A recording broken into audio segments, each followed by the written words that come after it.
Segunda aula, né, de Teoria Geral do Estado, ok? O tema da aula de hoje é Estado. Vocês conseguiram ver lá o material na plataforma, no Moodle?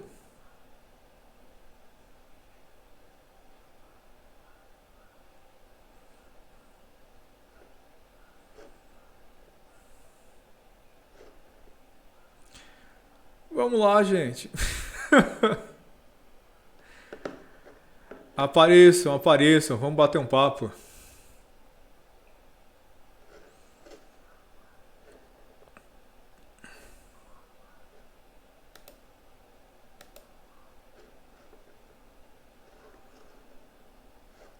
Deixa eu tentar mudar o layout aqui.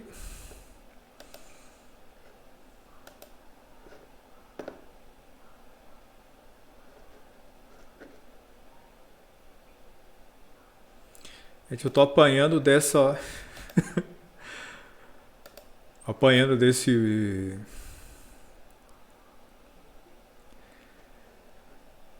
Google Meets até agora. Isso, pessoal, o livro. Vocês conseguiram ver lá? Eu coloquei o livro, coloquei também o...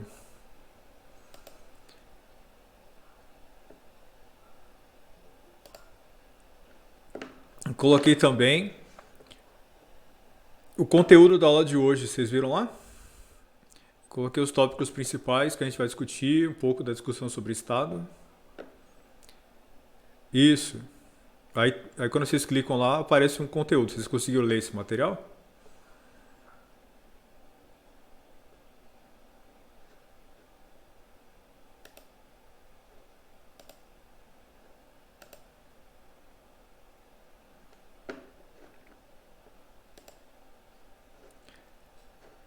Ok, beleza. Então é o seguinte, o tema da nossa aula de hoje, né, vai ser o Estado. A gente vai discutir aqui um pouco da origem, definição e o que legitima, o que faz com que o Estado seja legitimado. E vamos falar também sobre como se define, quais são as duas principais formas, né, as duas principais estratégicas formais de definição daquilo que é um Estado. Então, a partir de que características, a partir de que premissas, um Estado passa a ser considerado um Estado. Então, vamos lembrar lá das aulas de história de vocês. Então, vocês se lembram da origem do Estado? A gente discutiu isso brevemente lá na introdução à ciência política. Vocês se lembram desse processo de origem do Estado? A gente falou sobre isso um pouquinho na aula anterior. Você tem esse processo de aglutinação de poder de diversas formas diferentes no mundo afora, né? Estruturas familiares, tribais, mas essencialmente você tem alguém poderoso que junta, né, a autoridade, a capacidade de domínio em torno de si e passa a mandar no resto. Mas isso são as primeiras formas, né, de exercício de poder. Isso é uma coisa que a gente ainda não pode chamar de Estado.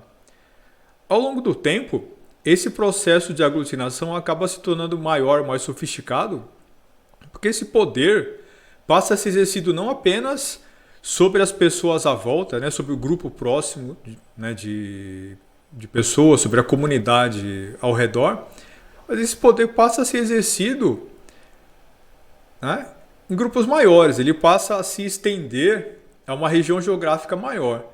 Num contexto como esse, não basta que o sujeito seja maior, mais grandão, mais forte que o resto para mandar. Ele precisa de algum tipo de organização. Ainda que isso não seja um Estado com burocracia organizada e tudo mais, mas você já tem aqui alguma forma de distribuição de poder, algum nível de delegação, você tem aqui já assessores, né? Gente capaz de assessorar o poderoso local para que ele possa exercer poder. Exercer poder. Ao longo do tempo, isso também passa a ser insuficiente, porque esse poder, quando é exercido por, né, pessoas eficientes, ele acaba se expandindo mais ainda. E essa expansão acaba levando à necessidade da criação de uma estrutura, de toda uma organização institucional, né, que nós viríamos a chamar de Estado no futuro. Esse Estado não é algo que surge de uma hora para outra. Obviamente você não saiu de uma situação em que você tem um poderoso local mandando, aí de repente você chega na criação de uma instituição chamada Estado. Isso é um processo secular, milenar, na verdade. Mas ao longo do tempo, consolida-se essa ideia de que uma estrutura de organização de poder é algo que faz sentido para permitir a vida das pessoas mesmo em comunidades pequenas e em comunidades grandes. Esse Estado, né, tem uma característica originalmente muito mais simples, né, muito menos sofisticada do que o Estado que nós conhecemos hoje. Vamos pensar num exemplo, né, como Roma. Roma, né, você sabe que a própria fundação da cidade é difícil de se compreender completamente porque ela é bastante mitológica. Então você tem a lenda de Rômulo e Remo, né, dois irmãos lá que um deles funda a cidade, né? Rômulo funda a cidade, mas essa origem local, tribal, acaba se institucionalizando, né? Na monarquia, depois na República e no Império Romano, ao longo de um processo muito longo de tempo.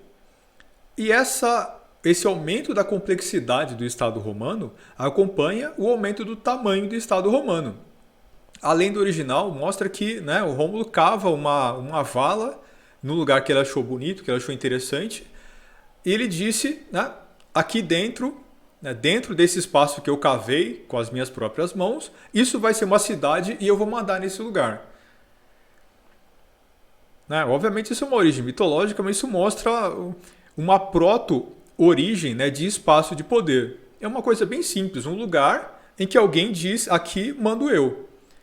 Conforme esse espaço começa a se tornar mais povoado, o exercício do poder passa a demandar um pouco mais de sofisticação, porque você tem que lidar com ameaças, com invasões externas, com a necessidade de invadir, de declarar guerra aos territórios, ou seja, você precisa de um mínimo de organização. Isso que leva ao surgimento de um governo e, com o tempo, ao surgimento de um Estado. Certo? Então, todo esse ambiente estrutural que junta elementos físicos e elementos institucionais. Então, basicamente, a origem do Estado vai estar bastante relacionada a isso. Tem a ver com o exercício de poder, tem relações geográficas, né, relações físicas, aqui o espaço que o Estado ocupa, mas progressivamente ele assume também uma dimensão que é uma dimensão legal. Né? A dimensão da capacidade dessa instituição, né, de fazer obedecer às suas próprias leis. A comparação das leis desse Estado com as leis de outros Estados. A aceitação, né, desse Estado pelos seus pares, né, no ambiente internacional. Conforme mais se sofistica essa instituição do Estado, maior a importância desse ambiente legal para você entender o que é a legitimidade. Ou seja, então, originalmente, está sendo gravado. Okay? Originalmente, esse Estado, ele, né, como eu já falei, ele tinha essas características muito simples e ele vai se sofisticando ao longo do tempo.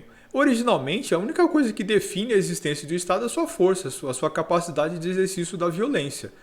Se um Estado existe efetivamente num determinado lugar, isso definia a sua existência. Ele existe porque ele está lá, está naquele espaço, porque ele tem soldados, porque ele tem um povo, né? Ele ocupa efetivamente um espaço nesse mundo. No mundo de hoje, a gente vai ver que já não é bem assim.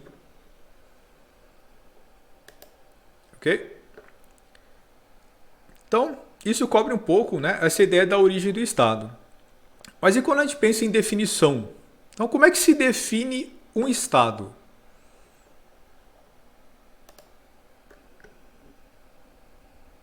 Bem, vamos lá, agora eu quero ouvir vocês. Então, como é que se define um Estado?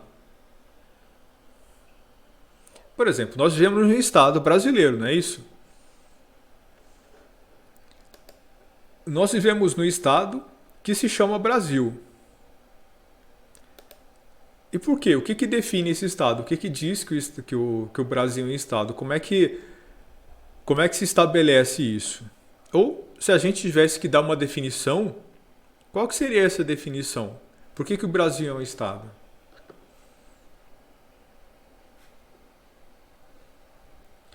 Vamos lá, pessoal. Manifestem-se, abram suas câmeras, escrevam aí no chat. Vamos lá. Pode abrir o microfone aí pra gente bater um papo.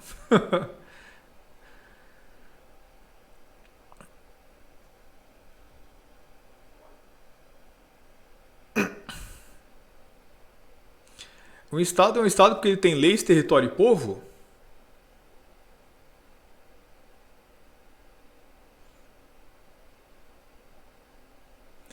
Será que é isso? Ué, a cidade de Vilhena tem leis, tem território e tem povo também, não tem? O estado de Rondônia, que é diferente do estado brasileiro, né? Estado aqui, estado rondoniense, tem o sentido de província apenas, né? Não é um estado político, como nós estamos falando aqui, estado com E maiúsculo e estado com E minúsculo, né? Estado de Rondônia é uma província, uma subdivisão. O estado brasileiro é uma coisa completamente diferente. Nós estamos falando aqui de estado no sentido de estado brasileiro, ou seja, estado nacional, que é uma derivação de estado muito posterior. Mas vamos lá. Então, se a gente pensasse em Estado como sendo, né, algo que tem leis, território e povo, o Estado de Rondônia é um Estado. Né? Mas ele pode ser considerado um Estado nacional?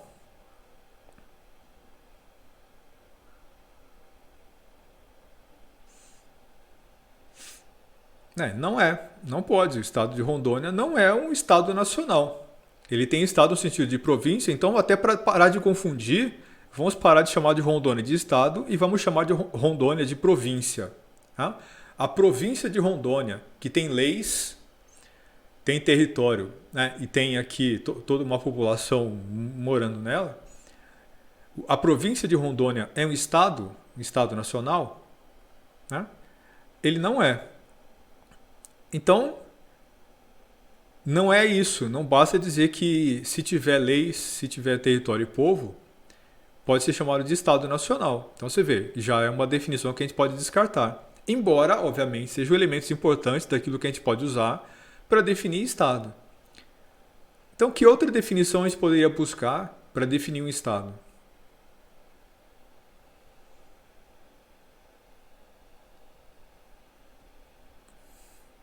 É uma ordem jurídica soberana que tem por fim o bem comum de um povo situado sobre um determinado território?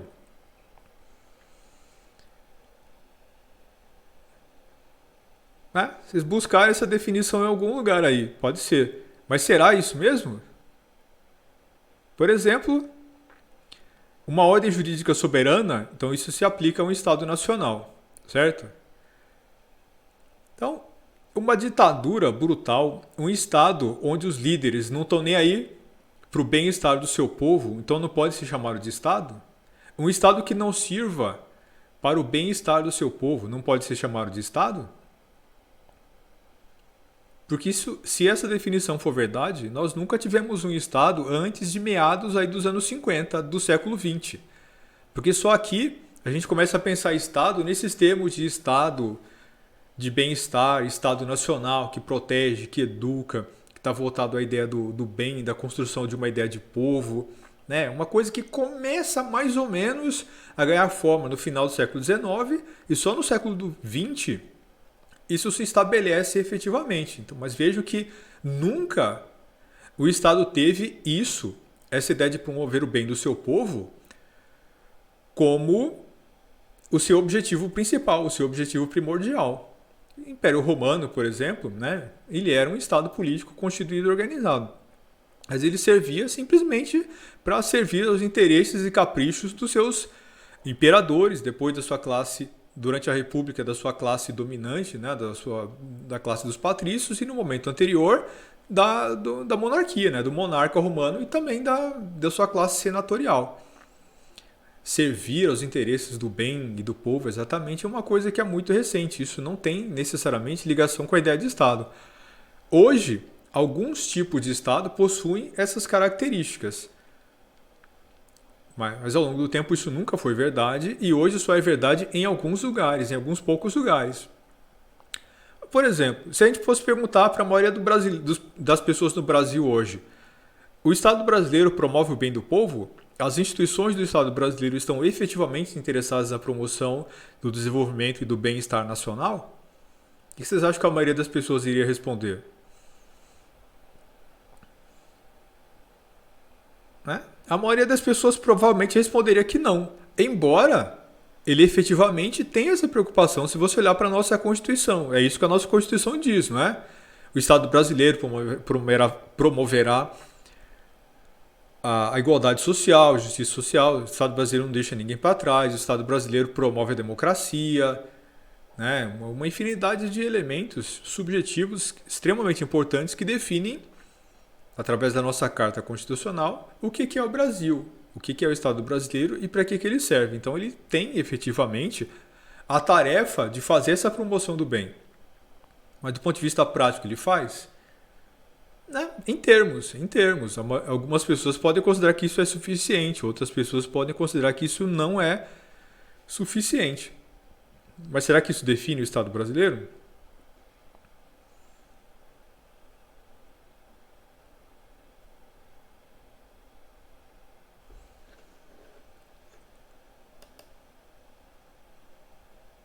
E como é que se legitima um Estado?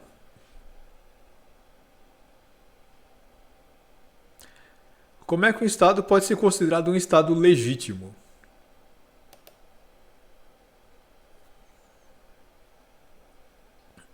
Né? Por que um Estado é aceito? Como é que um Estado consegue um assento na Assembleia Geral da ONU?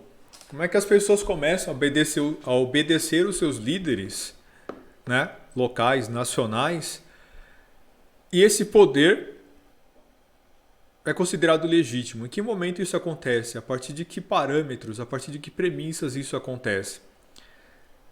Por exemplo, o Brasil mandar o embaixador para um outro país, para ser o representante do Brasil naquele lugar, essa embaixada é tacitamente um reconhecimento de que o Brasil reconhece aquele país como um Estado, não é isso? Ou seja, então o que define que um Estado é legítimo ou não é essa situação em que os Estados mandam embaixadores para lá? Ou seja, como é que o Brasil decide se vai mandar ou não embaixada para um país e reconhecer que esse país é legítimo? Né? Você vê, são todas questões absolutamente fundamentais para quem vai trabalhar com direito internacional, mas também para quem vai trabalhar com comércio internacional, porque isso tem a ver com como são feitas, estabelecidas e obedecidas as leis, o trâmite todo, né, de cargas. Por exemplo, se vocês estiverem trabalhando lá como juízes, como advogados, né, mesmo no Ministério Público, uma infinidade de situações em que vocês estão operando no campo do direito. Aliás, né, parabéns aí pelo Dia do Advogado, né, nessa última semana, já vocês estão chegando lá. Mas então vocês vão ser colocados eventualmente diante dessas questões. Por exemplo, as leis de um lugar que se chama de Estado são efetivamente válidas? Como é que se aplica as leis de um lugar ou de outro? Né? Como é que se estabelece uma hierarquia na observância das leis? As leis brasileiras, como é que elas estão inseridas diante da legislação internacional? O Estado, se ele não é considerado legítimo, as leis desse Estado podem ser consideradas válidas? Né? Por exemplo, vocês vão receber um caso, de repente, nos seus escritórios lá, em que uma pessoa está desesperada tentando obter a guarda de um filho, né, que de repente está num outro estado, e as regras lá de filiação que possibilitam o trânsito de pessoas, né, as regras de definição de filiação e tudo mais podem ser completamente diferentes. E aí, como é que vocês estabelecem, né, como é que vocês vão agir dentro de parâmetros legais para poder atuar no campo do direito? Como é que se define direito num contexto em que a própria ideia de Estado e daquilo que torna um Estado legítimo é tão complicada para se colocar? Porque veja que eu fiz aqui uma série de perguntas que, para o dia a dia da gente, parecem ser completamente óbvias, não é isso? Todo mundo sabe o que é um Estado, né? Se o Estado é legítimo ou não é. Até que você se faça essa pergunta. Né? Você pergunta em voz alta e responda. Né? Que é esse exercício que a gente está fazendo aqui. Então vocês acabaram de perceber que, na verdade, não é tão simples e não é tão fácil assim achar essas respostas. Nós não temos essas respostas na ponta da língua. Nós achamos que temos, Porque a gente não para se perguntar sobre esses elementos. Nós tomamos como natural as coisas que estão à nossa volta. O Estado está aí, as leis estão aí e tudo mais, mas do ponto de vista prático, né, não é bem assim que a coisa funciona. O Estado, né, é muito mais complexo, né, mesmo em seus elementos mais fundamentais, com a própria definição, do que a maioria das pessoas imagina. Então vamos lá. Em geral, né, quando se fala em ciência política, quando se fala em direito, o Estado pode ser definido ou entendido a partir de duas características fundamentais, que seriam as suas características físicas e as suas características jurídicas. Então, o que seriam as características físicas do Estado? Né? Então, essa é uma questão que é bem mais simples. Então, como é que é um Estado fisicamente? O que o Estado tem em termos de características físicas? Vocês falaram aqui. Território. Né? Território é uma característica física do Estado? O que vocês acham? Sim, né? Obviamente. E a população? População é uma característica física do Estado?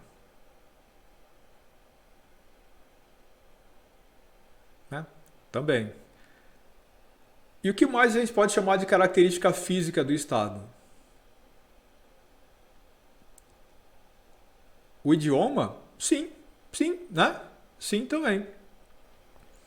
As características físicas também têm elementos relacionados ao seu povo. Por exemplo, se o povo de um estado fala uma determinada língua, essa língua é uma característica, né? Por exemplo, a própria cultura, os elementos culturais, o tipo de povo que está lá, a ideia de nacionalidade, né? Tudo isso tem a ver com aquilo que a gente chama de características que são observáveis. Cultura entra nesse rol porque ela é a cultura do povo que está lá. Sabe por quê que a cultura pode ser chamada de uma característica que a gente considera aqui física? Pensem, por exemplo, na Itália. Agora, pensem na Itália. Lembrem-se da Itália, mesmo que vocês não tenham ido lá, pensem em tudo aquilo que vocês conhecem sobre a Itália, então tentem visualizar a Itália. Pensem vocês em um lugar qualquer na Itália. O que vocês visualizaram?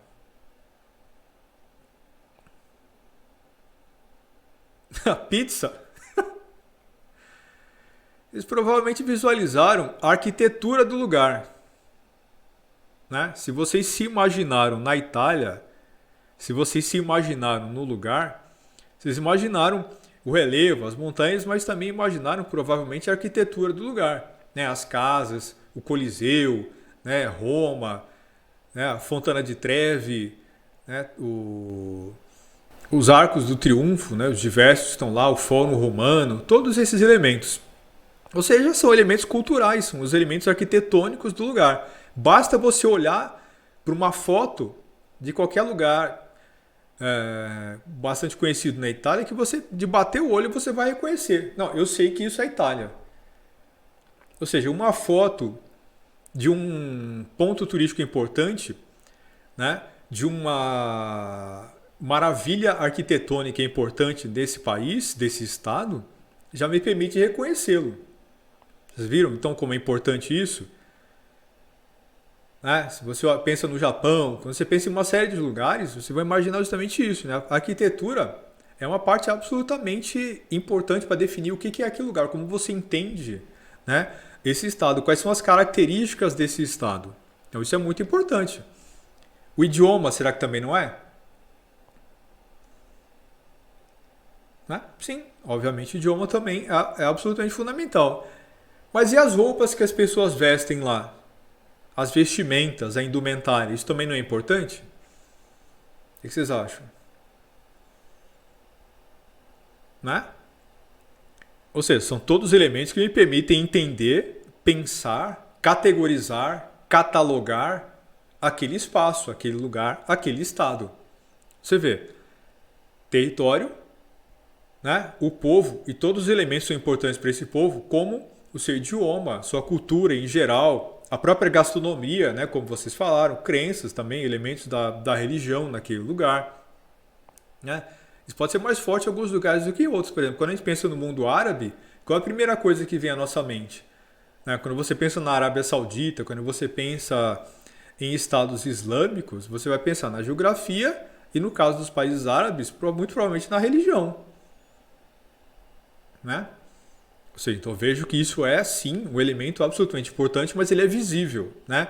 Ele é palpável. Ainda que seja subjetivo, mas é um elemento palpável, porque a cultura, apesar dela ser subjetiva, ela é expressada fisicamente na arquitetura, nas roupas, né? Na construção dos templos, né? Nas cores que aquele povo veste, etc, etc, etc. Ou seja, então, os elementos que ela produz são elementos visíveis. E o que mais a gente pode pensar em termos de elementos físicos, né? Elementos palpáveis, típicos e característicos de um Estado? Nós já vimos aqui, então, território, povo, né? Idioma, os elementos da cultura, a geografia, né? E o que mais?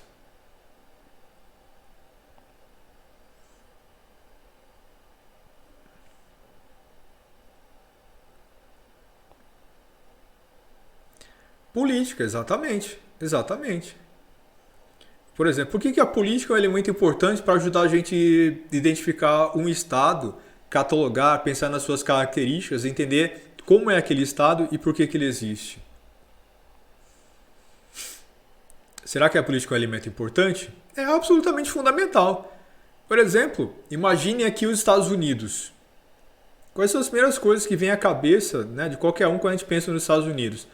A democracia americana, o senso de patriotismo americano, mesmo quando a gente fala em elementos do tipo as guerras das quais eles participam e tudo mais, tudo isso está muito vinculado aos elementos culturais do Estado norte-americano, que são profundamente determinados pelos seus elementos políticos. A ideia de democracia norte-americana, a ideia de cidadania, a ideia do cidadão, né, individualmente livre, que luta pela liberdade, que luta pela democracia, que pega em armas. A ideia de você ter um cidadão que tem o direito de andar armado na grande maioria do país e tudo mais. Então você vai ver que os elementos políticos são muito fortes para você identificar, né, o Estado norte-americano. Mas será que também não são, esse elemento não é forte também para identificar outros lugares? Por exemplo, quando a gente pensa na China hoje, a gente pensa no oposto dos Estados Unidos. A gente pensa, né, em geopolítica aqui, num país forte, poderoso economicamente, mas também centralizado, numa ditadura, aquela coisa toda. Quando você pensa em uma série de outros estados, esses elementos, né, vêm à nossa cabeça muito rapidamente. Quando você pensa na Europa, você pensa aqui numa liberdade, numa ideia de democracia, mas voltada para a ideia de bem-estar social, ou seja, em estados onde a qualidade de vida tende a ser maior, onde você tem, né, uma liberdade individual, mas ela é muito mais voltada para a ideia do coletivo. Né? A Europa e os Estados Unidos são ambos democracias, mas são democracias muito diferentes. Né? Então, quando você compara diversos lugares do mundo, os elementos políticos são muito importantes. Quando vocês pensam no Brasil, quando um estrangeiro pensa no Brasil, vocês acham que os elementos políticos brasileiros também não vêm à mente muito rapidamente, de uma maneira muito forte? Né? Brasil, América Latina, né? Todos esses lugares. A nossa instabilidade política é muito forte. Você vê, por exemplo, nesse governo atual, né, a má fama que o governo está levando para o mundo afora é um elemento político muito importante que vem redefinindo, né, a característica fundamental daquilo que é Brasil. O Brasil sempre foi visto, né, por outros elementos, pela natureza, pela cultura. O Brasil sempre foi visto como um povo alegre, né, amoroso, né, e aquela coisa toda. Mas hoje, né, o nosso radicalismo político, né, esse elemento de polarização, essa política voltada para a truculência, essa coisa toda, de parte a parte, é uma coisa que vem ganhando espaço no exterior, ganhando espaço na mídia internacional.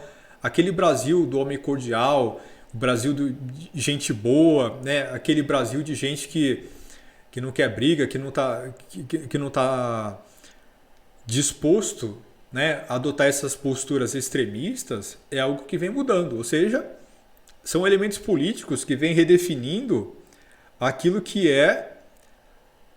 São elementos que vêm redefinindo aquilo que é a definição de brasilidade. Né? A maneira como se pensa no Brasil de hoje é algo que vem mudando.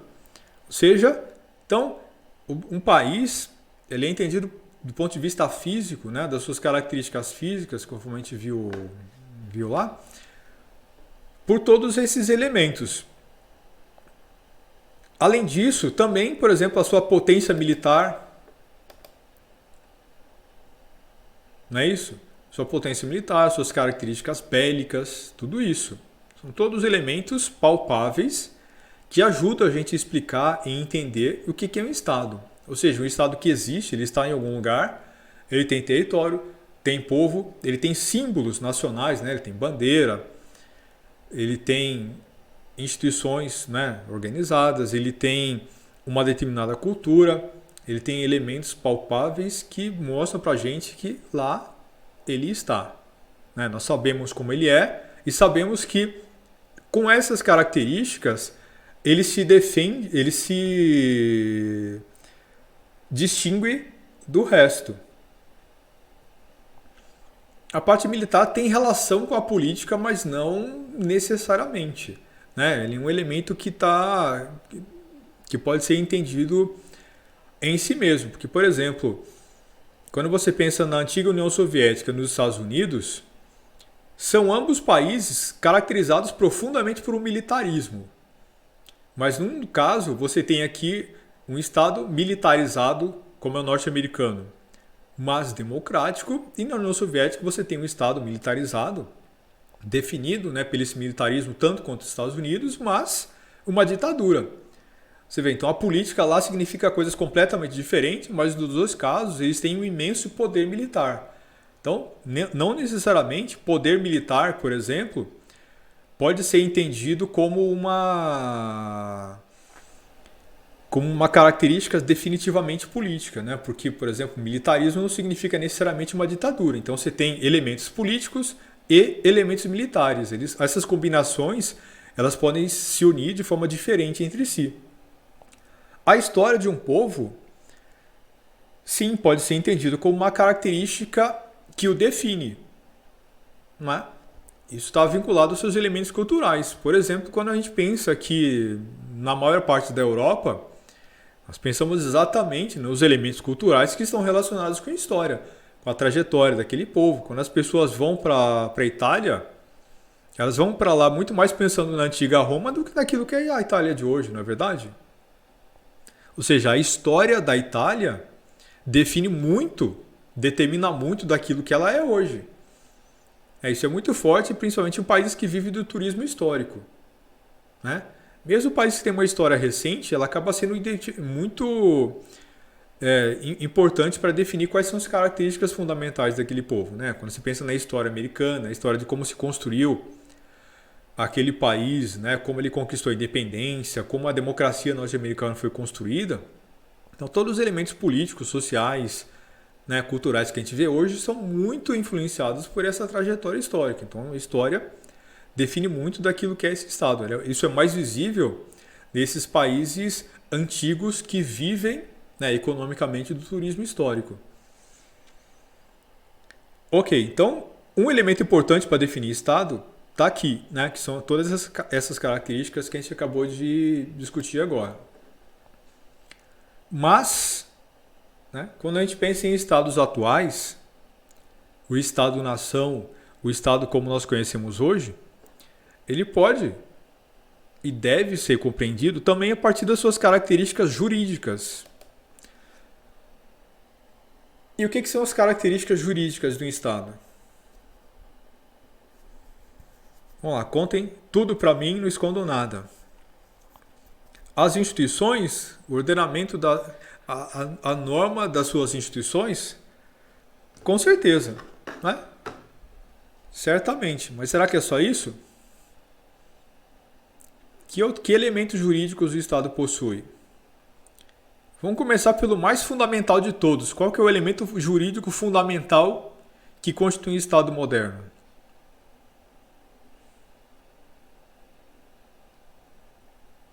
Para pensar uma coisa mais específica, qual que é o elemento jurídico fundamental que constitui um Estado moderno? A Constituição, não é isso? A Constituição, o ordenamento jurídico fundamental que constitui o Estado moderno.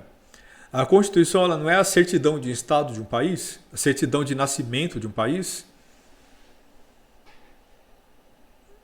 Né? E por que ela pode ser considerada o grande elemento, né, jurídico que constitui um Estado?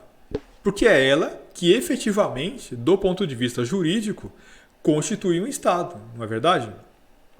O Estado moderno possui uma Constituição e essa Constituição ela define o que é esse país, com base em que parâmetros ele foi formado e a que propósito ele serve.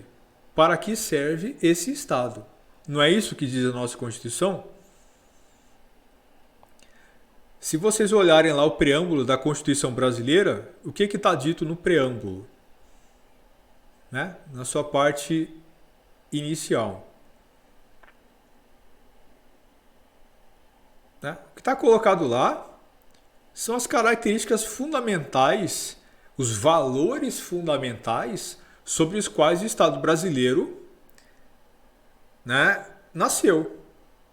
Está definido lá toda a égide do Estado brasileiro, quais são os elementos, quais são a sua lógica de ação, quais são os seus propósitos fundamentais de existência, e tudo aquilo que existe no Estado brasileiro deve existir em conformidade com esses parâmetros, não é verdade? Por exemplo, qualquer lei que foi proposta, apresentada ao Congresso Nacional e votada, passa antes de ser levada à apreciação do Congresso por uma comissão, né, que existe dentro do Congresso, chamada Comissão de Constituição, Redação e Justiça. Não é isso? E qual que é a função dessa comissão? Que é a comissão básica e fundamental do Estado brasileiro, do Congresso Nacional. Para que serve essa comissão?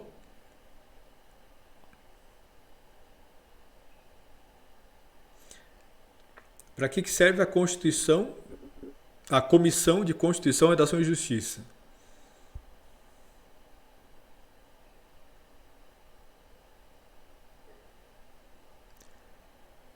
Hein? O nome é autoexplicativo. Né? O nome é autoexplicativo. Não é para a adequação propriamente dita, embora tenha relação com isso. É para definir se aquilo que está sendo apresentado está em conformidade com a Constituição, para saber se a proposta, o projeto de lei, seja lá o que for, não fere os princípios constitucionais. Porque qualquer lei, não é nem que ela não possa ser aprovada pelo Congresso. Ela não pode nem ser apresentada ao Congresso, ela não pode nem entrar em plenário para discussão se ela for considerada inconstitucional. Né? A Comissão de Constituição, Redação e Justiça, ela não elabora as leis. E quem tem a função de analisar essas leis vai ser o Congresso. Né? Vai passar por várias constituições e o Congresso depois analisa e define se ela pode ou não ser, se ela precisa ou não ser aprovada. Né? Isso tudo é uma definição política. Mas essa comissão primária, né, de redação e justiça, ela serve para definir se aquilo que foi proposto não fere a Constituição. Porque, segundo a Constituição brasileira, uma proposta inconstitucional nem ser apresentada ao Congresso ela pode. Ela vai ser apresentada, a primeira Constituição, que é a comissão, que é aquela de entrada que recebe, é a Comissão de Constituição, Redação e Justiça, que faz esse filtro. Se o conteúdo da proposta estiver em desconformidade com a Constituição e, portanto, for inconstitucional, nem sequer pode ser apresentado para discussão em plenário. Então, não é que o Congresso não possa aprovar, Ele não pode nem apreciar uma proposta que seja inconstitucional. Então veja a importância desse preâmbulo constitucional, veja a importância desses valores que vão depois definir todo o resto. E por que está estabelecido, né, no regimento do Congresso esse organograma, né, essa distribuição de poder que serve para filtrar e bloquear a apresentação de propostas inconstitucionais? Por que o Congresso se propôs a nem sequer apreciar qualquer conteúdo que seja contraditório com a Constituição? Embora ele possa emendar a Constituição, ele pode até mudar a Constituição, né? Tem lá toda uma série de trâmites, uma série de parâmetros que estão estabelecidos para que a Constituição possa ser emendada, para que os seus artigos possam ser eventualmente mudados, né? Com a Constituição de maiorias qualificadas e tudo mais. Tem toda uma série de parâmetros lá que serve para possibilitar alterações, né? Mudanças ou acréscimos à Constituição. Então, não é que a Constituição não possa ser mudada, ela pode. O que não pode é nem ser apreciado qualquer tipo de trâmite, qualquer tipo de proposta que seja inconstitucional. O Congresso se propôs a não fazer nem essa análise. E por que ele se propôs a nem fazer essa análise? Né? Por conta de tudo aquilo que está no preâmbulo. Por conta da defesa fundamental da democracia que a Constituição faz. Então vejam como aquele trechinho inicial, lindo, né? Absolutamente fundamental e que define todas as características do que vem a seguir, né? Vai definir efetivamente todo o resto, né?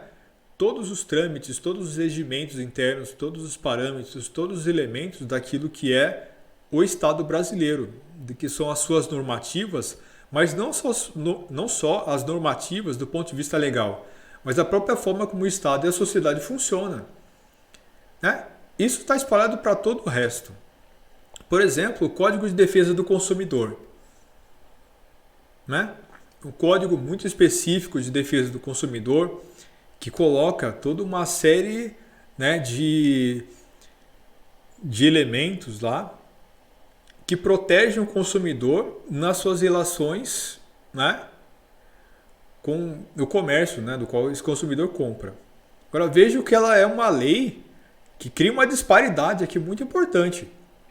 Não é isso? Porque você vê que tem uma infinidade de direitos que estão garantidos ao consumidor que não se aplicam a quem vende. Você vê, no começo da nossa Constituição está dito que, né, todo cidadão é igual perante a lei.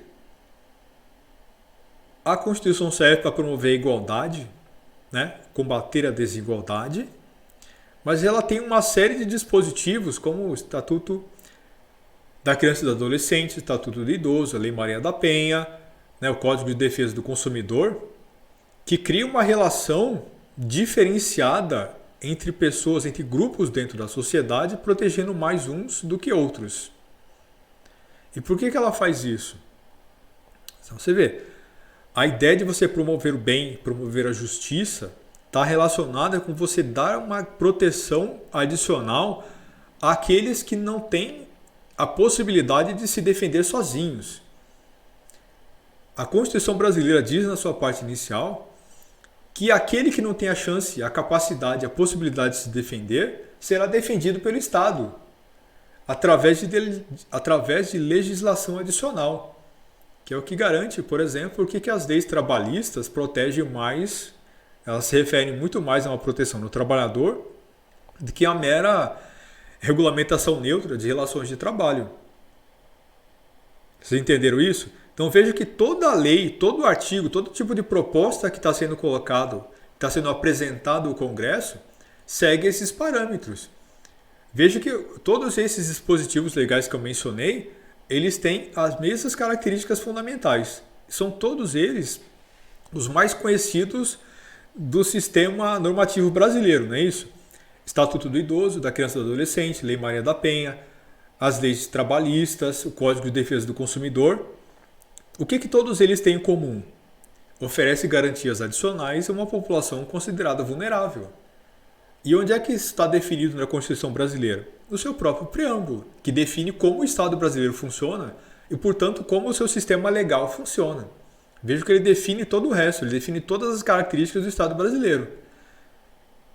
Se a gente pensa nas características físicas dos Estados, você vai ver que o Estado,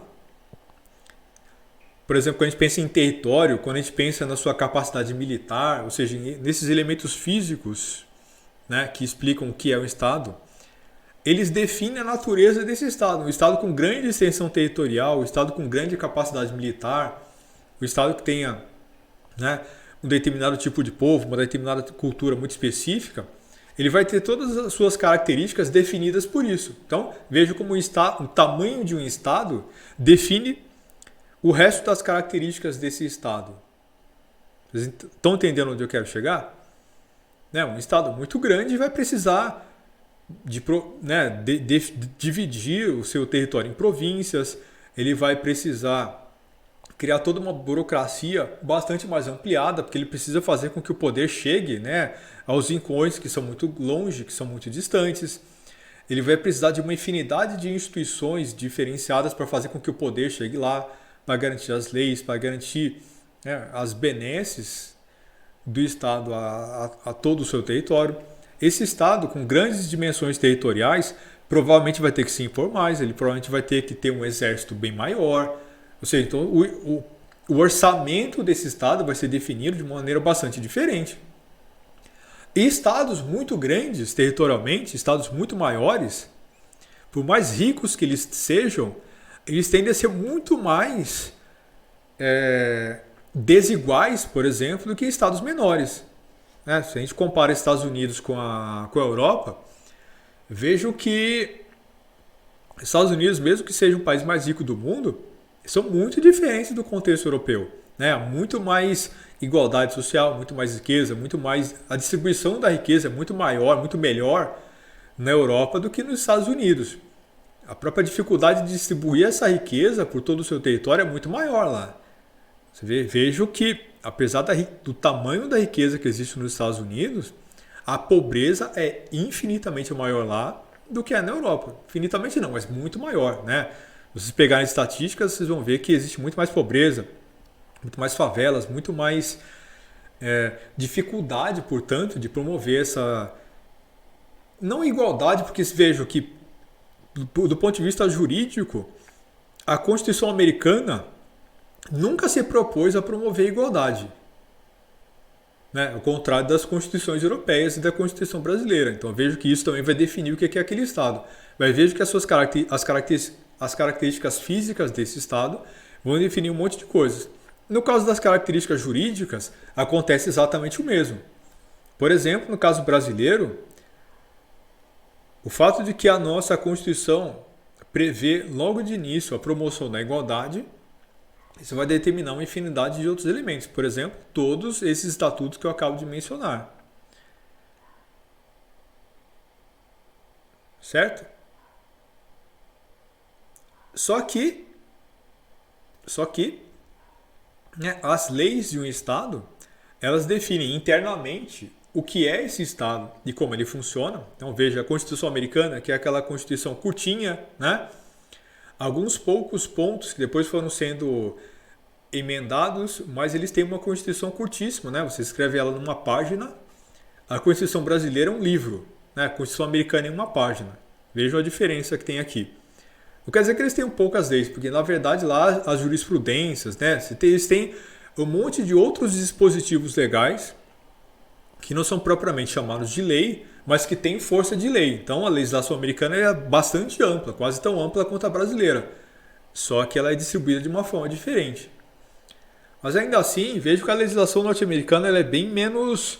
eu ia dizer invasiva, mas não é bem exatamente isso. Ela é bem menos intrusiva, na verdade, na sociedade. Ela é bem menor, porque ela regulamenta menos aspectos da vida da sociedade norte-americana.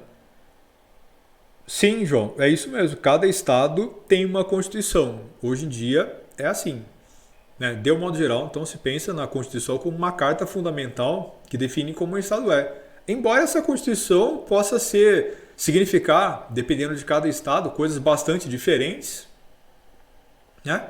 Isso é uma coisa que existe hoje. No passado não era assim. O Império Romano não tinha uma Constituição, né? A primeira Constituição, o primeiro texto, né, tido como uma Constituição é a Carta Magna, né? Lá na Inglaterra, por volta aí do século XIII, né, 1200 e qualquer coisa. Então você vai ter ali um primeiro texto tido como um texto constitucional. Mas os outros estados não tinham, né, uma proposta constitucional. E só o Estado moderno, né, o Estado atual, possui uma carta que ele chama de Constituição, porque é a origem fundamental de todo o direito naquele Estado. Mas sim, né, os outros estados, todos eles tinham leis. Mas eles tinham, por exemplo, aquilo que seria um código penal, né? Então, a existência de um código penal não significava que ele fosse considerado uma Constituição. Ele poderia, por exemplo, ter um código contratual, né? Alguns elementos, alguns dispositivos legais que regulamentavam contratos, né? Mas isso não era uma Constituição. Modernamente, os estados sim possuem constituições, né? Eles possuem diversos dispositivos legais, códigos penais, códigos contratuais e tudo mais, e uma Constituição que ordena, que regulamenta, né? Define todo o resto. Certo? E essas leis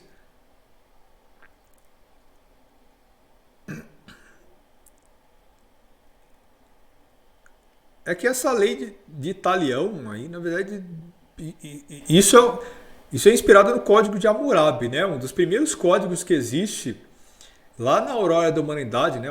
Os sumérios, né, escreveram esse código, né? O Hammurabi, né, o monarca, escreve esse código que ele tinha relações jurídicas, né, legais, de imposição da lei, e que incluía no processo de aplicação da lei também uma retribuição que em geral tinha a ver com características físicas. Então aquilo que a gente chama de lei de Talião não é essa coisa do olho por olho, dente por dente, né? Alguém furou o olho de uma pessoa, vai ter seu olho furado também. Não é isso, né? O Código de Hammurabi, que é o que inspira isso, né, que o mito, né, que a distribuição, né, que a releitura histórica vai chamar depois de lei de Talião, né, define como sendo lei de Talião, mas na verdade significava isso que está lá no Código de Hammurabi. Quando uma agressão à lei, à ordem é cometida, ela será reparada, se possível, né, na mesma medida em que a agressão foi cometida, e em geral isso significava também castigos físicos. Então, por exemplo, se alguém tomava, sei lá, as terras de outra pessoa, teria que devolver essas terras, mas adicionalmente também levaria umas chicotadas, entendeu? Então, é por isso, na verdade, que o Código de Hammurabi vai ser, né, reempacotado ao longo do tempo como lei de Talião, porque ele incluía algum nível de castigo físico como retribuição por uma transgressão. Mas não significa isso, né? Você cortou o braço de alguém, vai ter seu braço cortado, né? Significa a incorporação de castigos físicos na ideia do processo de sanção legal, né? Retribuição com base na violência. Você retribui o ato e paga com o seu corpo com castigos físicos pela transgressão que você cometeu. É isso que ao longo do tempo ficou configurado como lei de Talião. Mas a legislação de um país, ela ao longo do tempo, né, ela vai ter características que definem não apenas aquilo que acontece dentro do Estado, mas também as suas relações exteriores, certo? Isso vai estar relacionado com aquilo que a gente colocou lá no comecinho. Então nós já sabemos aqui que um Estado pode ser entendido a partir das suas características físicas, né, essas características palpáveis, e também as suas características legais. Ou seja, então o que é o Brasil? Do ponto de vista físico, o Brasil é um país imenso, né, com enorme extensão territorial. É um país com uma natureza exuberante, né? Um país verde, com grandes florestas tropicais por enquanto, né? Enquanto ainda tem. É um país com uma cultura bastante rica, né? Com um povo, uma cultura bastante miscigenada. É um país miscigenado também etnicamente. É um país com uma população bastante grande. E é o país da bunda. Não é isso? O país do futebol, o país do carnaval. Não é verdade? Não é isso que os estrangeiros pensam do Brasil? Quando vocês veem nesses blogs, né, de viagem, de gente que está falando sobre o Brasil, né, de que quer vir para cá, de que vieram adorar o Brasil, o pessoal vai falar, Brasil, beautiful, não sei o quê, o pessoal é muito legal, né, carnaval, isso, mulata, futebol, bunda, muita bunda nas praias, não sei o quê. Para o mundo, o Brasil é isso. Para o mundo, o Brasil é uma grande bunda. É verdade. O Brasil, quando se fala em Brasil, os elementos que vêm à mente, que definem o que é esse estado para a grande maioria das pessoas, tem a ver com isso. Os nossos elementos culturais, o tipo de povo, né, essa coisa toda. E para o mundo, o Brasil é isso. Então, do ponto de vista físico, né, o Brasil tem essas características. Território imenso, uma cultura bastante particular, uma natureza exuberante, né, e tudo isso que eu acabo de mencionar. E do ponto de vista jurídico? O Brasil é uma democracia, o Brasil é um país que está organizado dessa maneira que a gente conhece, o Brasil tem leis, né? O Brasil é o país das leis que pegam ou que não pegam. O Brasil é o país que tem uma infinidade absurda de leis. O Brasil é o país que até outro dia o processo de formulação de leis era mais ou menos o seguinte: você tinha lá a aprovação de um novo dispositivo legal que era, né, incorporado ao nosso ordenamento jurídico, e lá na parte de baixo estava escrito: revoguem-se os dispositivos em contrário. Mas sem dizer quais eram esses dispositivos. Certo? Então você apresenta uma nova lei, ela é aprovada e está escrito lá embaixo: revogue-se os dispositivos em contrário. Ou seja, qualquer coisa que contradiga isso, você tira. Só que não dizia o que era para ser retirado, o que deixava de valer. Portanto, tinha um monte de coisa antes, um monte de dispositivos anteriores que eram contraditórios com esse novo dispositivo que está sendo proposto agora, e ambos continuam valendo. E é por isso que até outro dia a gente tinha esse samba do Crioulo doido, né? Por isso que foi preciso reforma do CPC, né? Reformar o Código de Processo Civil. Uma série de reformas legais são necessárias justamente por conta dessa parafunda, né, de leis que vão se sucedendo umas em relação às outras, em grande parte com elementos contraditórios. Por exemplo, essa questão da prisão, a discussão inteira sobre prisão em segunda instância está relacionada justamente a isso, né? Tem elementos numa parte do nosso código legal que diz uma coisa e elementos de outra parte que possibilitam a mudança. E o que está valendo? O que tem prevalência? Né?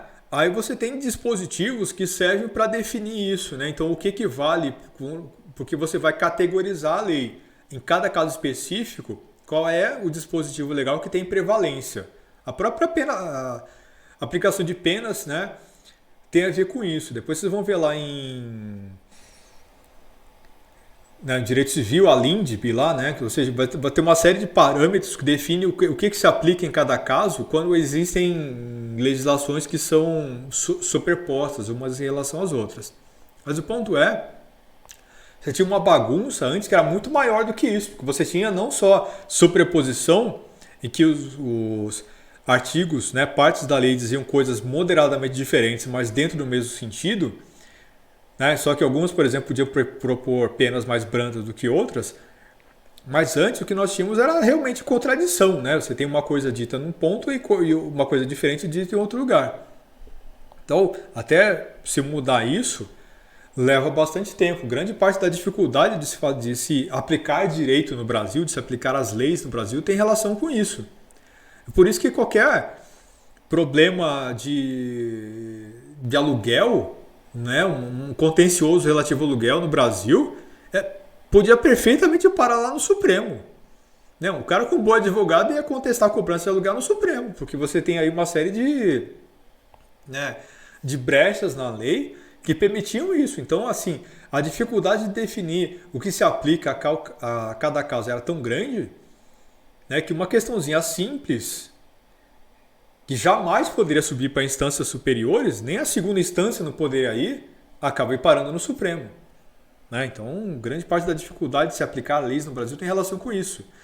Não é que a gente tenha leis ruins, não é que o judiciário seja engessado. Né? Você tem esses elementos na estrutura da lei que são muito problemáticos. Mas para além de tudo isso, voltando lá naquilo que a gente tinha dito antes, a origem do Estado a gente já falou no comecinho, a definição a gente acabou de abordar aqui. Né? Sem exaurir completamente esse tópico, justamente por conta disso que vem a seguir agora, que tem a ver com a legitimação, que é a terceira parte do primeiro tópico que nós abordamos. Então, o que define que o Estado é legítimo? O que define que um Estado seja legítimo? Por que as pessoas obedecem à lei? Só porque está escrito um pedaço de papel? Por conta da soberania? Está relacionado a isso. Mas o Estado é considerado soberano quando ele tem legitimidade. Não é isso? Quando ele é aceito, por exemplo, pela comunidade internacional. Então, como é que se define soberania e legitimidade? Um contrato está relacionado a isso, porque, de um modo geral, os elementos da nossa soberania estão contidos lá na nossa Constituição. Porém, basta que o país tenha a Constituição para que ele seja considerado soberano e legítimo dentro do cenário internacional?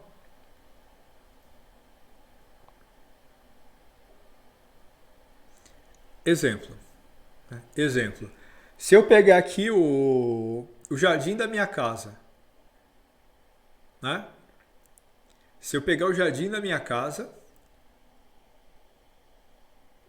fizer uma cerquinha em volta, eu desenhar uma bandeira e fincar no chão, do mesmo jeito que mitologicamente, né, Rômulo, que fundou Roma, né, cavou uma vala e disse aqui agora é Roma, né, a minha cidade.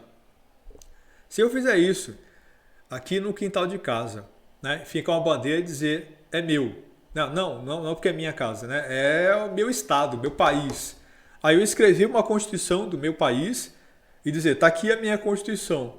Isso define que eu moro agora no estado soberano, legitimamente aceito dentro do cenário internacional?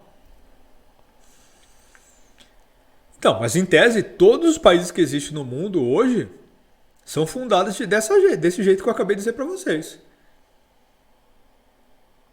Por exemplo, separatismo. Né? Quando os estados, né, quando as províncias têm planos separatistas e dizem não, nós não queremos mais fazer parte desse país, agora queremos ser um estado independente. Não é exatamente isso que eles estão fazendo? Não só do sul do Brasil, esse é um dos projetos separatistas, mas o Brasil tem dezenas de projetos separatistas, tem mais de 20, se eu não me engano. Né? Os mais interessantes são no nordeste do Brasil. No nordeste do Brasil tem vários projetos separatistas. Né? Mas então, e aí? E se um estado disser, se uma província disser, não quero mais fazer parte desse estado? Né? Vou me separar. Aí decide pegar. Aí o país, né, o Estado brasileiro diz não, você não vai se separar, você é nosso, né? Nós estamos aqui tudo junto. Aí essa província pega em armas, declara guerra ao Brasil e o Brasil não tem condição de forçar a permanência desse Estado e acaba deixando para lá. Exatamente a mesma coisa que isso que eu falei. Se eu disser que o meu quintal é um país, quando o Estado declara independência, ele fez a mesma coisa. Separou um pedaço de um jeito que é completamente inconstitucional. Ou seja, ele violou a Constituição. Porque a Constituição brasileira prevê a inviolabilidade do território. Mas um projeto separatista pode acabar vingando. E o que define que esse projeto separatista tem legitimidade? Como é que ele conquista a soberania? Esse é um ponto muito importante para o direito internacional, para as relações de comércio internacional, porque muitos estados que existem hoje têm relações bastante complicadas de legitimidade.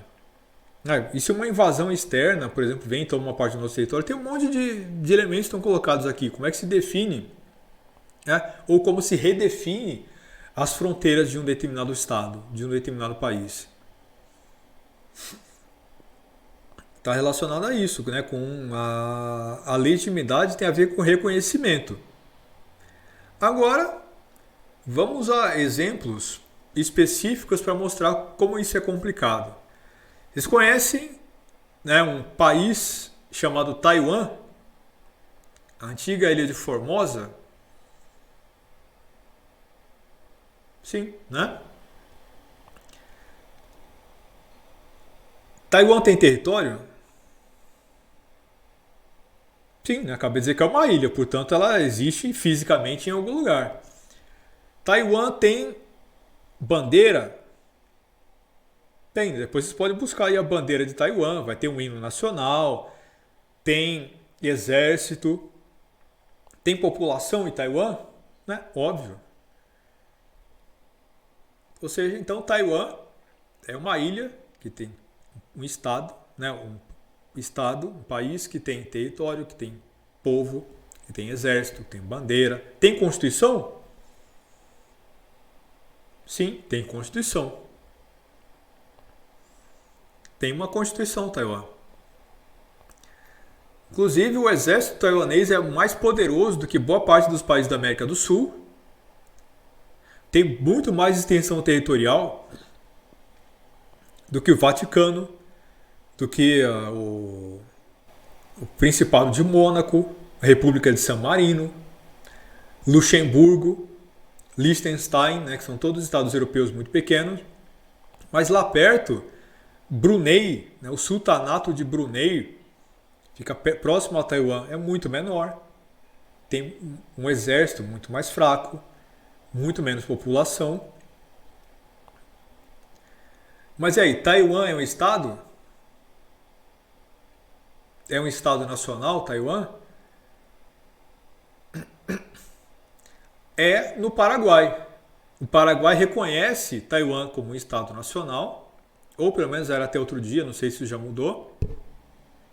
O Paraguai era, se não me engano, o único país que reconhecia Taiwan como um estado nacional. Portanto, o Paraguai tinha uma embaixada em Taiwan e havia embaixadores de Taiwan no Paraguai. Para o Paraguai, Taiwan era um estado nacional. Mas o Brasil reconhece Taiwan como estado? O Brasil não reconhece Taiwan como um estado nacional, apesar de ter um território relativamente grande, de ter uma população grande, de ter uma força militar importante, de ter todos esses elementos físicos e palpáveis e jurídicos que nós atribuímos ao Estado. Tinha uma Constituição, tinha todo o ordenamento jurídico que estava colocado lá, mas não tem o reconhecimento. Não tem o reconhecimento do Estado brasileiro. Não é reconhecido pela China, que considera Taiwan uma província rebelde. E por conta das relações comerciais que o Brasil tem com a China, não só o Brasil, mas grande parte do mundo, a maior parte do mundo não reconhece Taiwan como um Estado. Apesar de ele ter todos os elementos físicos e jurídicos que nos permitem definir um Estado. Todos esses elementos que a gente discutiu até aqui, que definem um Estado, estão postos em Taiwan. Todos esses elementos estão lá. No entanto, Taiwan não é um Estado. Então você vê, tudo aquilo que serve para definir um Estado não vale nada.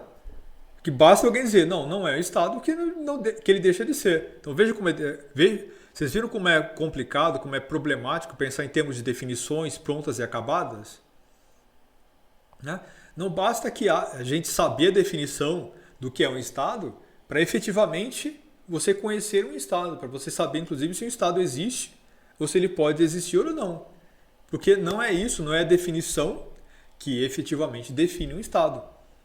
É muito mais a aceitação internacional, que é baseada em critérios completamente subjetivos. O que leva um Estado a aceitar Taiwan como Estado nacional ou não? Mil coisas diferentes. Em geral, por exemplo, o interesse. Interesses comerciais, por exemplo. Então, a gente pode dizer que tudo isso que eu falei aqui agora, todo o nosso tema de aula, todo o tema da nossa aula de hoje, é um monte de lixo, porque basta a gente pensar aqui em interesses comerciais, porque os interesses comerciais são muito mais importantes para a gente entender se um Estado existe ou não, ou se ele pode existir ou não, se ele será ou não reconhecido pela comunidade internacional, de que tudo isso que a gente falou, características físicas e características jurídicas.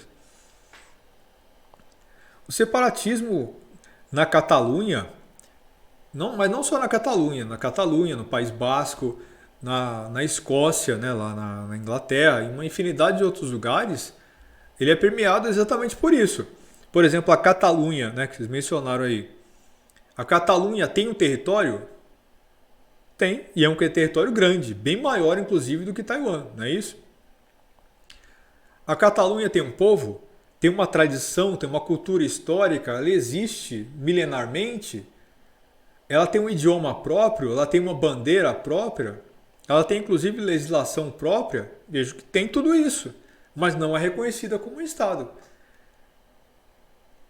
E por que ela não é reconhecida como um Estado? A maior parte dos estados europeus vai aceitar a destruição, a desagregação da Espanha, né, com tranquilidade?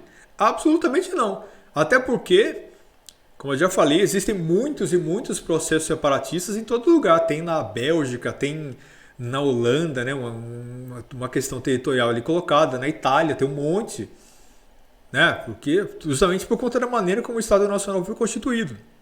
Base em guerra, violência, invasões, assimilação, né, um monte de coisa. Ou seja, as fronteiras atuais elas atingiram um nível relativo de estabilidade e de paz, mas essa tranquilidade está longe de ser absoluta. Então, a maior parte dos países não reconhece, desculpe, os processos separatistas atuais, porque eles têm medo de que os processos separatistas aconteçam dentro das suas próprias trincheiras, dentro do seu próprio território. Mesmo o Brasil. Não tem um monte de projetos separatistas no Brasil atual? Imagina se o Brasil reconhece a independência da Catalunha. Será que isso não ia, né, acender um monte de processos separatistas locais também? Muito provavelmente.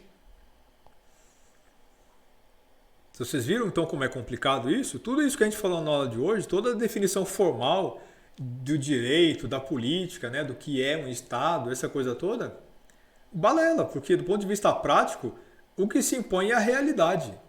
E a realidade faz aquilo que ela quiser, porque os líderes políticos, a política, faz aquilo que ela quiser. Certo? Se você vê, muita gente pensa, né, quando começa a fazer um curso de direito, em decorar, né, definições, essa ideia do direito decoreba, né? Eu tenho que saber o que é Estado. Então você vai lá, uma definição de 5 linhas, pronto, isso aqui é Estado. O que é a Constituição? 5 linhas, né? Constituição é isso aqui. Está escrito lá a definição do que é uma Constituição no país. Definições. Definições são uma grande besteira, são uma grande bobagem. Definições não se aplicam à prática, não se aplicam à realidade da vida, na qual vocês vão exercer a sua carreira jurídica. É muito importante ter isso em mente. É muito mais importante entender as coisas do que decorá-las, porque a definição ela é rasgada, né, no dia a dia o tempo todo. Né? Não só as definições em geral, mas todo o contexto do código. Alguém mencionou que as nossas leis elas têm uma aplicação, né, bastante problemática. Está escrito uma coisa na Constituição, mas a aplicação é completamente diferente. É verdade isso? É. Ué, e o que explica isso?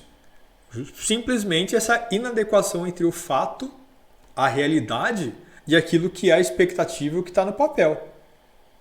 Né? A definição legal que está contida no código ela não é mais importante do que aquilo que acontece na prática, na vida. Isso é muito importante ter em mente, certo?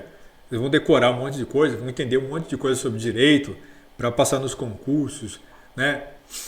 Para passar aí nas entrevistas, vocês vão precisar saber o que está escrito, né? Entender ó, basicamente o que são essas definições. Mas do ponto de vista prático, o que importa é entender, compreender a realidade, compreender os elementos da realidade, compreender a sociedade na qual nós vivemos, compreender como essa sociedade observa e respeita as leis, mas não só a nossa comunidade local, mesmo o contexto internacional, mesmo a comunidade internacional.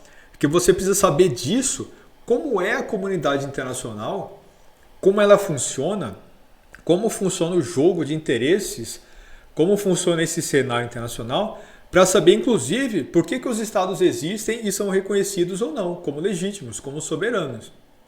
Alguém perguntou aí se a legitimidade do Estado depende das interações de economia, cidadania e política? Sim. Né? A definição daquilo que torna o Estado legítimo está relacionada a tudo isso. Está relacionado com as leis, está relacionado com os elementos físicos e jurídicos do Estado, mas também vai estar relacionado com o jogo político, está relacionado com aquilo que é o momento atual, está relacionado com um monte de coisa. É isso que explica por que Taiwan não é um Estado, não as definições que a gente acabou de discutir. E, por exemplo, a autoridade palestina. Né? A autoridade palestina é um Estado?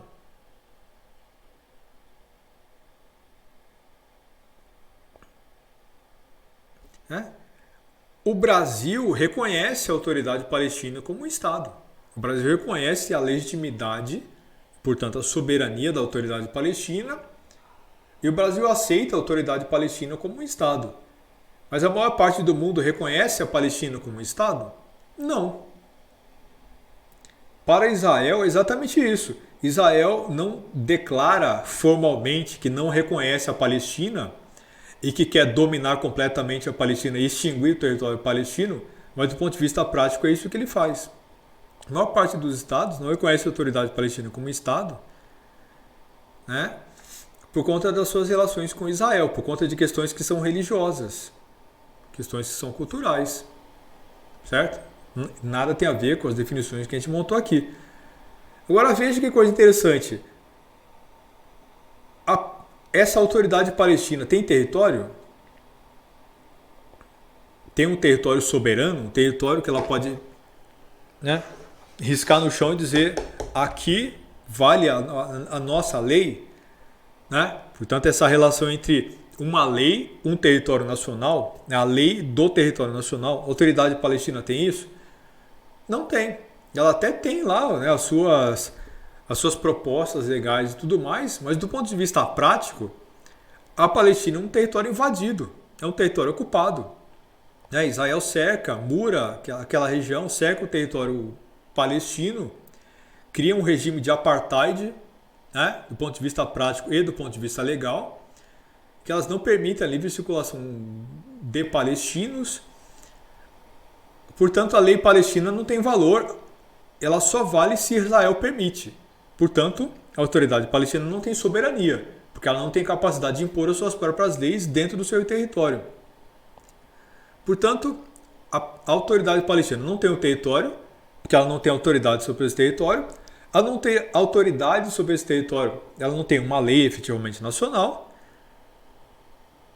Ou seja, por que o Brasil reconhece a autoridade palestina como um Estado se não tem território? Se não tem uma lei nacional? Se não tem soberania? Viu que interessante? O Brasil não reconhece Taiwan, que tem um território, que tem, né, um exército muito forte, que tem, né, todas as condições físicas e jurídicas que nós discutimos anteriormente perfeitamente colocadas, né, isso é muito claro, mas o Brasil reconhece como Estado a autoridade palestina que não tem território.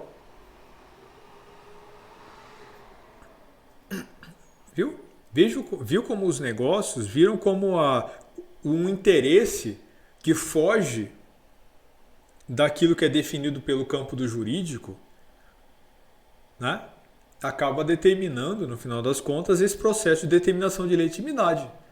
Por exemplo, o que define se um Estado é legítimo ou não? Um monte de coisa. Por exemplo, essa ideia de negócios, né, esse interesse econômico é o que define. De fato, isso é muito importante. É o que define, por exemplo, a posição brasileira em relação a Taiwan. Mas é isso que explica a posição brasileira em relação à autoridade palestina? O que o Brasil ganha em termos de dinheiro, em termos de valores monetários, reconhecendo a autoridade palestina como um Estado, afrontando Israel, que tem uma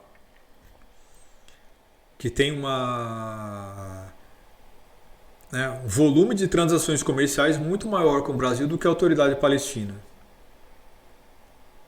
Então você vê, não é negócios.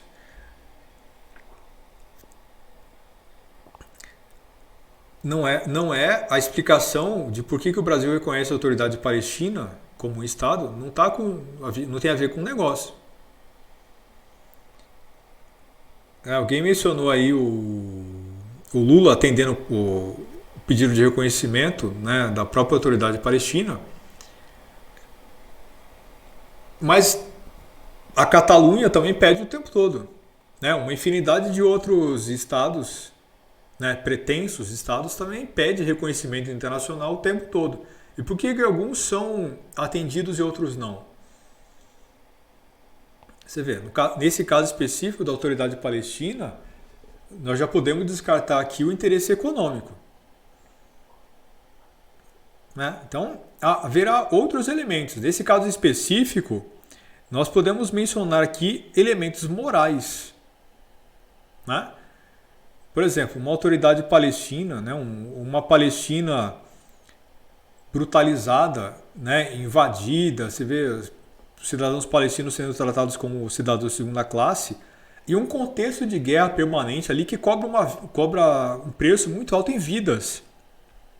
Parte da estratégia que levou o governo brasileiro a reconhecer a autoridade palestina como um Estado independente tem a ver com uma tentativa de estabelecer uma estabilidade política na região.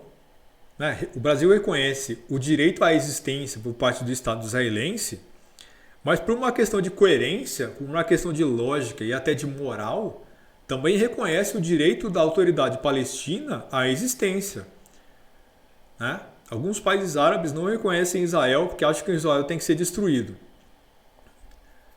Alguns países têm problemas para reconhecer a existência do Estado israelense, mas reconhecem a autoridade palestina. Outros invertem essa questão. Alguns países reconhecem o Estado israelense, mas não entendem que a autoridade palestina deveria existir. No caso específico do Brasil, o Brasil reconhece que tanto Israel quanto os palestinos merecem e precisam ter um Estado. Alguém perguntou se os palestinos compraram isso, de um representante brasileiro, do Estado brasileiro. A resposta é não, até porque eles não têm recursos para isso.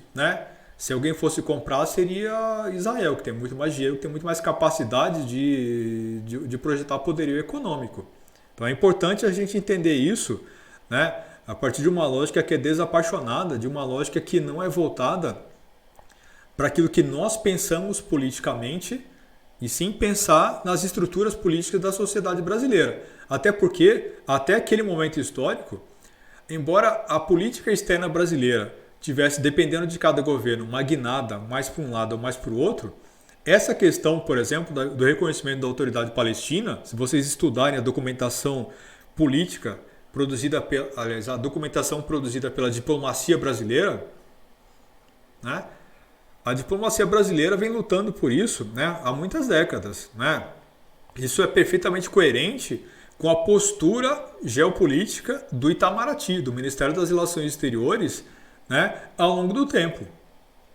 Então, esse reconhecimento específico é um reconhecimento que já é pedido pela diplomacia brasileira há muito tempo, muito antes daquele governo, do governo no qual aconteceu efetivamente o reconhecimento da soberania e da legitimidade da autoridade palestina. Então é importante a gente fundamentar as nossas opiniões, né, com base em documentação. Pense que vocês são operadores do direito, estão se formando aí em direito, e tudo aquilo que vocês vão falar precisa ser fundamentado com base ou no código legal ou numa documentação que está sendo efetivamente produzida com base, né, em racionalidade científica. É sempre importante ficar atento a isso, ok? Sim, é óbvio, né? A autoridade palestina tenta se posicionar como um Estado viável no cenário internacional, mas a mesma coisa vale para todos os outros processos separatistas, né? Eu vejo que isso é uma coisa bastante importante, né? O Estado, todo pretenso Estado, vai sempre lutar pela sua viabilidade através do reconhecimento. Então, para a gente ir encaminhando para a conclusão, vocês viram que interessante isso? As características fundamentais que nos permitem definir o que é um Estado, elas têm essa lógica que é física, território, povo, né? E palpáveis a partir disso, portanto, cultura, arquitetura, uma infinidade de outros elementos, né? A geografia, né? A maneira como o povo é visto, né, pela comunidade internacional, mas também suas características jurídicas, ou seja, o Estado tem uma Constituição, ele é reconhecido internacionalmente por ela, né? Ele tem características que são definidas por essa Constituição, né? Então esse Estado ou é uma ditadura ou é uma democracia, é um Estado federativo, não é um Estado federativo, ou seja, as características básicas normativas que permitem negociar com esse Estado, firmar tratados, fazer comércio, certo? Todos os elementos que geram dividendos aí para um Estado nas suas relações com o mundo exterior vão estar efetivamente regulamentados por isso, mas vejam que aquilo que define o que é um Estado efetivamente, né, do ponto de vista prático, muitas vezes passa longe dessas definições. Nós vimos um pouco da história, da trajetória histórica do Estado, né, ele se constituindo como uma sede de poder, né? Vimos as características fundamentais desse Estado, que são eminentemente essas físicas e jurídicas, mas entendemos a partir dessa discussão que, do ponto de vista prático, muitas vezes, mesmo que o Estado tenha, por exemplo, como Taiwan, poder, né, constituído fisicamente, do ponto de vista prático, num lugar que tenha todas essas características, ele não necessariamente vai ser reconhecido como um Estado soberano, como um Estado independente. Ele não tem legitimidade de Estado no cenário internacional. Então, existe uma definição que nos permite entender o que é um Estado, quais são as suas características, quais são os seus elementos fundamentais, mas do ponto de vista prático, a legitimidade desse Estado no cenário internacional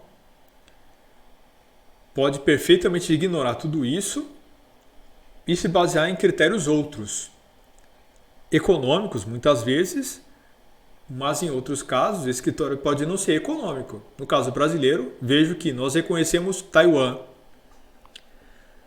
como apenas uma província da China e não como um Estado independente por uma questão de negócio, por uma questão de grana, de comércio internacional. As nossas relações com a China são importantes demais, portanto, dane-se Taiwan.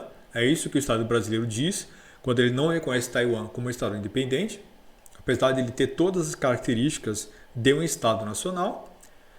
Mas, por outro lado, o Brasil reconhece a autoridade palestina como um Estado nacional, apesar de não ter um interesse financeiro, apesar de não ter um interesse de negócios, vinculado a negócios nessa questão específica. O Brasil reconhece a autoridade palestina como um Estado nacional por uma questão moral, pela tradição histórica do Itamaraty de tentar fazer prevalecer as características também da nossa Constituição no cenário internacional. Por que o Brasil reconhece a autoridade palestina como um Estado independente? Porque é justo, porque é correto, porque isso ajudaria a promover a paz na região. Você reconhece os dois estados, o Estado de Israel e o Estado palestino, como estados que têm direito à existência, porque isso é a coisa certa a se fazer.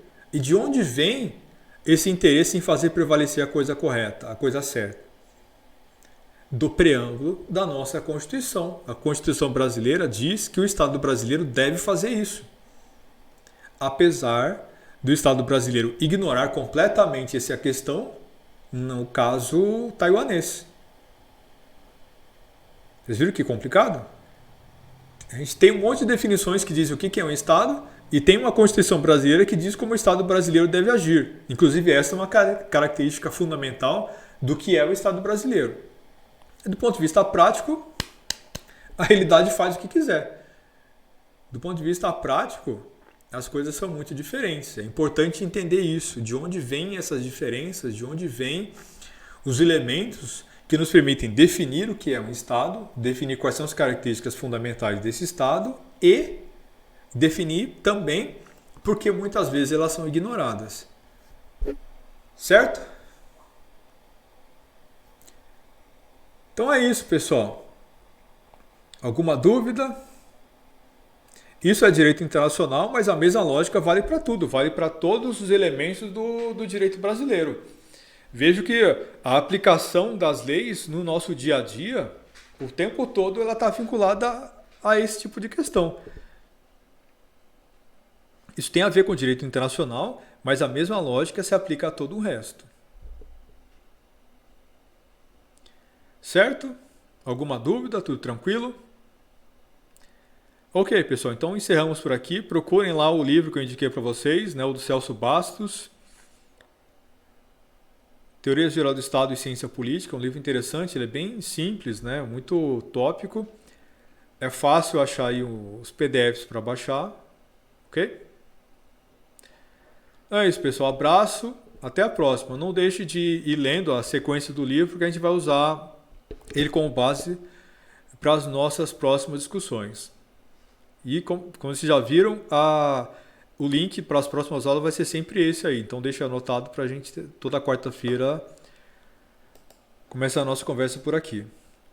Abração, tchau, tchau.